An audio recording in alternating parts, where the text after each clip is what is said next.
शादी एक अच्छे परिवार में हुई है। उसका पति रोहन उसे बहुत प्यार करता है। घर में उसकी सास शांति और ननद मीनाक्षी भी है, जो सरिता के किसी काम में दखल अंदाजी नहीं करती। लेकिन फिर भी सरिता को ऐसा लगता है कि दुनिया की सबसे ज्यादा बेचारी बहू वही है और सबसे ज्यादा अत्याचार उसी पर हो रहा है। माँ जी, ये लीजिए आपकी चाय। अरे बहू, तूने इतनी ज्यादा चीनी क्यों डाल दी चाय में? हाय हाय माँ जी, मैंने तो उतनी ही मीठी बनाई है जितनी मीठी आपको पसंद है। माँ जी, आपको तो मेरे हाथ की चाय अच्छी ही नहीं लगती। जब देखो कुछ न कुछ कमी निकाल ही देती हो। अरे बहू, तू एक बात के पीछे ही पड़ जाती है। मैंने ऐसा कब कहा कि तू रोज चाय खराब बनाती है? सरिता अपने कमरे में चली जाती है और फोन उठाकर अपनी माँ से बात करती है। हेलो माँ, कैसी हो आप? क्या कर रही हो? मैं तो ठीक हूँ, पर तू बता, तेरा मूड कैसा है? तेरी आवाज से लग रहा है कि कुछ तो हुआ है तेरे ससुराल में। अरे क्या बताऊँ माँ, यहाँ तो हर समय मेरे साथ बहुत बुरा व्यवहार होता है। मैंने अपनी सास के लिए इतनी अच्छी चाय बनाई, लेकिन मेरी सास चाय पीते ही मुझे 4 बातें सुना दी। बेटी, तू इतनी छोटी छोटी बातों पर ध्यान ही क्यों देती हो? तुम्हारी सास ने कुछ बोल भी दिया तो क्या हो गया, वो बड़ी है ना तुझसे।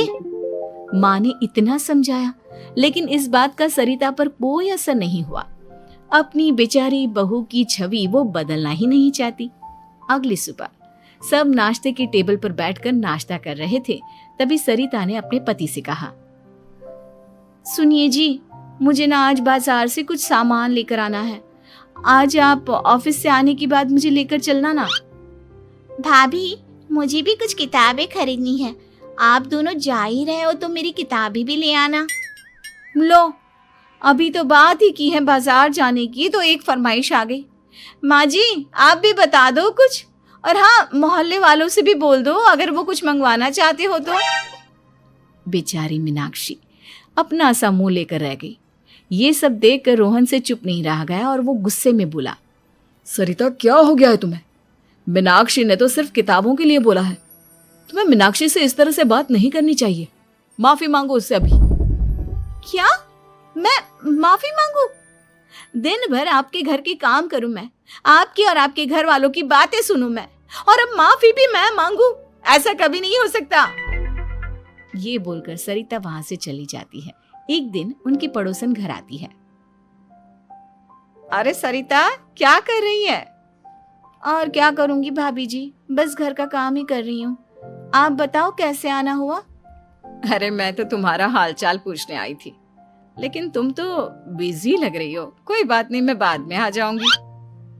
और क्या करूं भाभी जी, जब से शादी होकर आई हूँ ना, बस काम ही कर रही हूँ। और इस घर में ना कोई मेरी कदर नहीं करता। पति है जो बस घर से ऑफिस, ऑफिस से घर। ननद को तो कॉलेज से फुर्सत नहीं। बची सास तो उनका सारा समय मेरी गलतियां निकालने में लग जाता है। अरे ये क्या कह रही हो सरिता? तुम्हारी सास तो पूरे मोहल्ले में तुम्हारी तारीफ करती फिरती है कि तुम बहुत अच्छी हो, पूरा घर तुम्ही ने संभाल रखा है। हाँ तो क्या हुआ, इसमें गलत क्या कहती है? सच्ची तो कहती है। मेरी मर्जी के बिना इस घर का पत्ता भी नहीं हिलता। शाम को जब रोहन घर आया तो उसने सबसे कहा, कल हम सबको मौसी जी के घर जाना है। उनकी बेटी की शादी है। सब अपनी अपनी पैकिंग कर लो, सुबह होते ही निकल जाएंगे। और सरिता, तुम कान खोलकर सुन लो, वहां जाकर किसी की बुराई भलाई शुरू मत कर देना, नहीं तो मुझसे बुरा कोई नहीं होगा। हाय हाय जी, आप तो ऐसे कह रहे हो जैसे मैं सुबह शाम सबकी बुराई करती फिरती हूँ। आज तक कोई कह नहीं सकता कि मैंने किसी की पीठ पीछे किसी के बारे में कोई बुरी बात बोली हो तो। अरे बस बहू, बात को और ज्यादा आगे मत बढ़ा। हमें सब पता है तो हमारे साथ क्या व्यवहार करती है।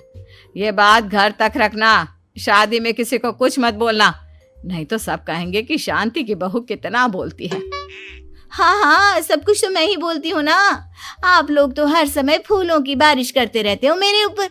सारी गलती मेरी है जो मैं इस घर में आई। सबका कितना ध्यान रखती हूँ, लेकिन फिर भी मेरी तो आप लोगों की नजर में कोई कदर ही नहीं है। अगली सुबह सब लोग मौसी जी के घर पर चले जाते हैं। वहां पर शादी का माहौल होता है। सब जगह चहल पहल होती है, बहुत सारे मेहमान आए हैं। सरिता को वहां बहुत अच्छा लग रहा है। वो अपने मन में सोचती है, यहाँ कितना अच्छा लग रहा है, कितनी रौनक है। मैं यहाँ किसी से ज्यादा बात नहीं करूंगी। अगर मेरे मुंह से कुछ ऐसा वैसा निकल गया तो रोहन जी तो मुझसे गुस्सा हो जाएंगी। सरिता ये सब सोच ही रही थी कि वहां रोहन की कजिन साक्षी आ गई और सरिता से बोली, आप सरिता भाभी हो ना? जितना आपके बारे में सुना था, आप तो उससे भी ज्यादा सुंदर हो। हाँ वो तो है, मेरी सुंदरता की तारीफ सब करते हैं। मेरे मायके में तो सब यही बोलते हैं कि रोहन जी की किस्मत बहुत अच्छी है जिन्हें मैं मिली। लेकिन आप कौन है? मैंने आपको पहचाना नहीं। मैं रोहन भैया की कजिन हूँ। आपकी शादी पर नहीं आ पाई थी ना, इसलिए आप मुझसे मिली नहीं कभी। शांति मौसी और मीनाक्षी आपकी बहुत तारीफ करते हैं। क्या कहा तुमने? मेरी तारीफ? कभी नहीं। मेरे ससुराल वाले कभी मेरी तारीफ कर ही नहीं सकते। मैं इतनी अच्छी हूँ, मेहनती हूँ, लेकिन उन्हें तो मेरी कदर ही नहीं। सारा दिन घर का काम करती हूँ, फिर भी मेरी सास ना मुझे सुनाती रहती है, और पति भी मेरी सास की साइड लेते हैं। ना कभी बाहर ले जाते हैं, ना कहीं घुमाने। अगर घुमाने के लिए कभी बोल भी देना तो उनकी बहन बीच में आ जाती है। मैं कैसे रह रही हूँ उस घर में, ये मैं ही जानती हूँ।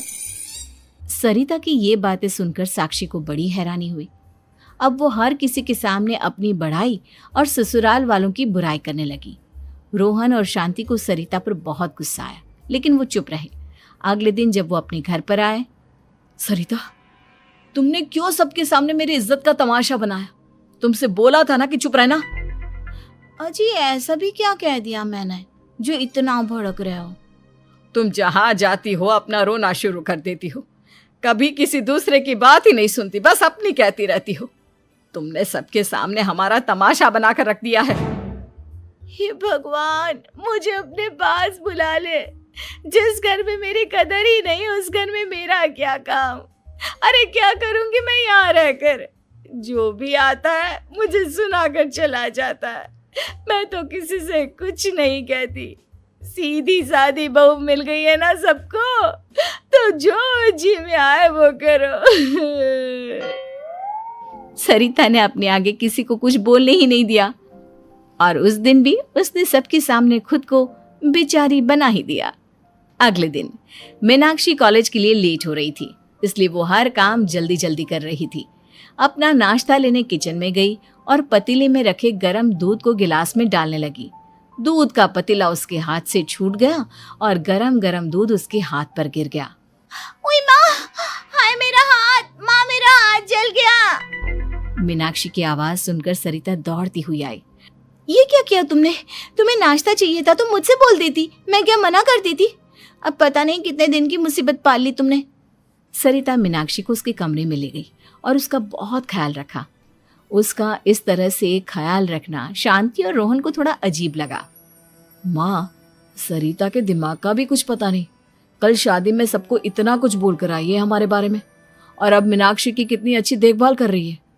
ये ऐसा क्यों करती है? बेटा, तेरी बीवी की ना आदत हो गई है सबके सामने खुद को बेचारी दिखाने की, और आदत इतनी जल्दी नहीं बदलती। जब ये बोलना शुरू करती है तो रुकने का नाम ही नहीं लेती, इसलिए इसे पता ही नहीं चलता कि ये किसके सामने क्या बोली जा रही है। लेकिन दिल की बहुत अच्छी है।